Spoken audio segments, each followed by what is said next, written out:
everyone. Welcome back to the Daily Dose, where we give you the unfiltered truth about everything aesthetics and beauty. I am Samantha Champion, a nurse practitioner. And I'm Dr. Kocak. I'm a board-certified plastic surgeon. And this is Kizzy, if you can see her. Yeah. Kizmaster 3000. She's our pup. This is Kizzy, our lovely golden doodle. Come on, Kizzy. Come on up here. She's going to join us today. She's our support puppy, and she recently had to get shaved down, and she had a beautiful coat of hair, but it got all matted up in the summer, so she's growing her hair back out. So thanks for joining us, Kizzy. So Sam, what are we talking about today? So today we're talking about one of the most common things we deal with and get asked, and that is, what is the difference between Botox and filler? Wait a minute. Wait, they're not the same thing? Not even close. Oh, all right. Well, good. I guess then we'll have to go through and explain why they're different. Oh, yeah. Yeah, I'd say it's a pretty common pretty common misconception. I think a lot of people will approach me and sometimes say, I really need some Botox, and they'll point at their lips and say, look how small my lips are. And they do. Or can you do some filler here? I don't want all that. Yeah. Cat-eyed woman looking filler up here, but I want them to be gone. And they're talking about the wrinkles. So. All right. So let's go through it then. Let's talk about the difference between toxin, neuromodulators, and fillers. Let's dive right in. Let's first talk about then what are the toxins? What are they? First, why do people get so confused with them? Yeah, and I would say point. it's probably because they're both injectables. So I think they see us poking with a syringe, but they don't necessarily what's inside of that syringe. So that might be the only thing they have in common, Yeah. is that both of them are injectable. Yep. All right. Well, they go through a syringe and through a needle and enter somewhere under the skin. I think a lot of people, too, say they want Botox, which is a neurotoxin. So it's a brand and it's a type, but there are many other brands as well. So there's more than just Botox out there. There is Daxxify, Xeomin, Jeuveau, Dysport, and there's another one that's at the market. Yeah. So. I think there are a handful, if not a few more, that are FDA approved for use in the United States. Yep. These are all neuromodulators, and they're all technically a toxin. It is a toxin that's produced by the bacteria Clostridium botulinum. Yeah. Yeah. A gram-negative anaerobic bacterium that produces a very deadly, in fact, one of the most deadly toxins. And the reason it's deadly is because that toxin actually, when it's in the body, it will go and it will actually prevent muscles from contracting, basically. It paralyzes muscles. And it does that through a pretty fancy mechanism. The toxin actually goes in and it prevents the nerve ending from being able to send the signal for the muscle to actually contract. Mm-hmm. And it's interesting because technically most of these products will last roughly around 3 to 6 months. But the main thing to understand is that all of the products are botulinum toxin. Correct. And they're all technically type A botulinum toxin, all of them. And I guess that, goes into further detail, but we can kind of, I think, gloss over that. It gets a little bit scientific. Maybe that's for another episode on another day. Mm-hmm. But they're all very similar in that regard. Are there any major differences between any of the products that you can outline? But as a frequent user of all the different, do you use them all? First of all, we use them all. Why do you use them all? For many different reasons. I think that for a while it was always Botox, just because brand, and I think people come in and they say that, but it doesn't mean it's the right one for them. There's different arguments. Some people think switching it up helps. What people talk about is Botox resistance or neurotoxin resistance, which can be a whole different podcast episode. But we use them just to figure out what works best for that person. I don't think there's one necessarily that I like more than the other. I love them all, and I use them for different reasons for different people and based on their preference or longevity. Some people feel they get a longer result from certain ones versus others, and I don't want to say which ones those are. I think we can talk about that and go deeper. Are any marketed as known to be longer lasting? I think they all kind of say that. Yes. And that, I think Daxxify came out and they were saying that specifically. That's what I was shooting for. But there was arguments from the other brands saying, well, that's not true. You're doing more units. And the biggest thing is dose equals duration. So something we really try to preach in our practice too, that the dose that you get impacts how long it lasts. Interesting. So I guess the question then is, how do you determine what dose you need to use in a particular area? Is it something you learn over time as you repeat treatment on people? Are some people is it gonna last longer in some people, shorter in other people? What's your experience with these products? With anything, people respond differently to things. People metabolize things differently. Mm-hmm. I think that our lifestyles impact it. Environmental factors impact it. If you're going to a hot studio and doing different exercises and you're sunbathing and you're not using skincare, your skin on the outside, you'll think that your muscles are not paralyzed when in reality you're not taking care of your skin and the muscle is still paralyzed. So I think that those things impact what people think is the longevity of their results. Bigger muscles and the spread of the toxin, I think, impact it. If I do a trap or if I do a masseter, it's definitely a higher dose in comparison than doing the frontalis. So or even smaller muscles like the corrugators up by the eyes. Absolutely. Right? They get smaller and smaller as we go. Mm-hmm. One of the is this a myth or is it a fact? I remember a lot of times people would mention, at least people in my field would talk about, if someone is getting toxin treatments and if they're doing it regularly, if they're coming back and getting it every, 4 to 6 months, is it going to last longer or have a better effect rather than like single treatments if you just kind of get one treatment and then don't get it again for a long time? So there's actually literature about and opposing articles, and also people respond differently. Yeah. So there are actually a group of people that will start to have neurotoxin resistance. So, and that's now they've said that that's because they're getting it too soon from when it's actually gone. But then there's also people where the muscle is weakened and over time they could potentially not really need a ton. So we see some muscle atrophy possibly in these settings. Absolutely. When it's used chronically for a long time. Yes, but that's a good thing. It is. But then you have to be careful because now we're doing it everywhere. So we're doing it in people's traps and we're doing it in the masseter. So majority of people, no. I think that it is a medication and I don't think it's seen in the public as much as truly a medication where it has a certain longevity. Like it truly just lasts that long. And then once it's gone, it's gone. And then those muscles are back to moving the way that they were. Working again. Huh? Yeah. Just like Tylenol. Take Tylenol. It only lasts so many hours. And I think since we're going to be comparing these toxins to fillers, I think it's important that we outline the fact that toxins are paralyzing a muscle, but the effect is that it's preventing wrinkles. And those wrinkles are being prevented because the muscles, when they contract, kind of like, I know for our people watching and not listening, if I do this, that dynamic you movement. can kind of see my 11s. What's great though is I got injected today after many, many, many, many, many long months of not getting any toxin. Yeah, you did. So maybe at our next episode, I'll go ahead and do another that's a good idea. And see how things are looking. We should. Yeah, but what it does is, so if we just talk simply about probably the most basic area, which is the glabella, which is this little area between your eyes, the muscles that cause those 11s or those vertical wrinkles when we get angry, those are caused by the corrugator supercilii muscles. And those muscles, when they contract, are what cause those 11s, your brows to kind of pull in and down towards your nose. And by paralyzing those muscles, by putting toxin or neuromodulator directly into those muscles, then we're basically paralyzing those muscles so they can't flex. And if they can't flex, you can't create the wrinkles. Now, what's interesting is in a lot of people who have delayed ever getting toxin injections, sometimes these wrinkles are not just dynamic, but they're what we call static. And a static wrinkle, even if we paralyze that muscle, may not go away. Right. So they could have basically a permanent crease there. Right. Which I think is a really good segue into talking about fillers.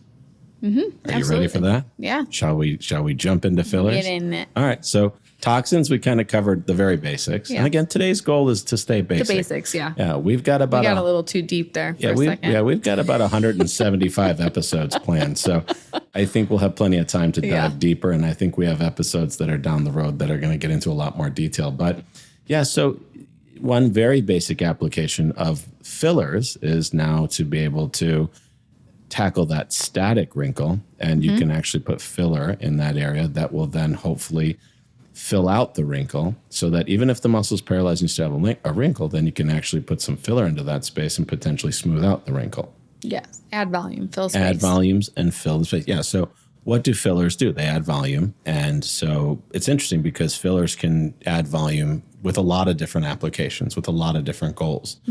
What are the basic fillers made of? Like most of the fillers are made of Hyaluronic acid. So HA. We'll just stick to HA because saying hyaluronic acid over and over again is pretty tough. It is, yeah. So a filler typically are going to be hyaluronic acid, and the different products are available in our market. Again, there's several different options. What are some of the products that you find yourself using, the HAs? We use all of them. So we use RHA, we use Galderma, so the Restylane line. We use Evolus now has a filler line that we use. We've trialed it. And then Allergan has product too. I use a lot more Restylane and RHA. What are the differences between the products? Like what makes one HA product different from another one? What are you looking for when you switch up products? What are you gaining by using one and not the other in different applications? The brands or the type? Like, because and I'm sorry, MERS Aesthetics also has some Bellatero. So they all have things that they offer that I love. I don't think any of the fillers are the same. I think you have to really know your rheology of your filler, which is a whole different topic and goes deep with rheology. I can't say, but basically, what's that? So, in sort of a very layman's term, it's pretty much how thick or how viscous the product is, right? And so that is very important. So these products, for any given product line, for any given brand, they offer several different products because they offer different rheologies. They offer products that have sort of different stiffness, if you will. And so that's why it's important, because why is it important, I guess, to have that available to you when you're using those products? Why do you need a different rheology? Some fillers are more hydrophilic than others. Some pull more water. Some are more for structural support. So I'm going deeper, and then some I'm a little more superficial. If I'm trying to hydrate a lip, I'm not trying to put concrete in a lip, but for a cheek or, along the jawline, I'm doing more structural things. So all those things play a role in it. So you're gonna need a stiffer product that's gonna go in for a lifting type thing. If you're adding volume or structural volume, such as the cheeks or jawline and all those types of areas, you're gonna be using something that's a little bit heavier, Absolutely. But in more flexible areas that move a lot, such as the lips, as you mentioned, you're gonna want something that's softer and more flexible. Right. In that space. Or even the lip, I'm using a half of two different types in the lip. I'm doing something for the border different than what I'm doing for the pillow. So yeah, and I've always thought of it kind of when I've come in and really watched you guys doing what you do and trying to understand why you would ever want to use so many different products. It does make sense. It'd be kind of like, I guess my example is, if a painter showed up, if someone's going to paint a picture, they don't just show up with like two colors. You can't really do too much. Even if you can mix them, you can't still get all of them, right? And so it's like having a whole palette of colors and paints to be able to create. And patients, their age and the quality of their skin impacts my choice too. I'll go in a room with stuff thinking, and I'll look at them and I'm like, no. And I will walk out of that room and grab something else. That's why you want all of them. And you need to know everything about that filler to know what you're going to put in that patient and why it's important on what you're choosing. I guess then, to briefly summarize what we've kind of talked about so far, neurotoxins are going to be very, very useful for sort of knocking out things that move, muscles that might be creating wrinkles. And the fillers are great for wrinkles that might be static, but also have a lot of other applications, like filling out volume in certain areas, being able to add structural support to areas that may have lost that over time. Any part of the face, one common thing that happens as people age is that their fat pads atrophy. and then there's a descent of the facial tissues. And fillers can be used to kind of reestablish some of that volume in the face, right? Yeah. So think neurotoxin, relaxing the muscle, filler, filling a space. Got it. Adding volume. So when someone comes in new to the med spa and they tell you, they do the classic, I need filler, or I need Botox. Yeah. So how does everyone need both? How do you decide who gets what? I guess, how do you counsel No, not your everyone patients? needs both. And some people need both. Some people want one or the other. And it's really about making a game plan. But they don't replace one another. They serve entirely different roles. But it's all about that consult and talking with the patient and figuring out what their goals are and then going from there. As far as toxins go, the neurotoxins or neuromodulators go, what are some things to worry about when we use it? I mean, is there a concern around dose? Is there a concern around getting too much in the wrong place, maybe? Absolutely. Yeah. I mean, what's the most common concern or problem that we want to avoid when we're doing neuromodulators? I mean, when you're doing it causing ptosis or... So around the eyes.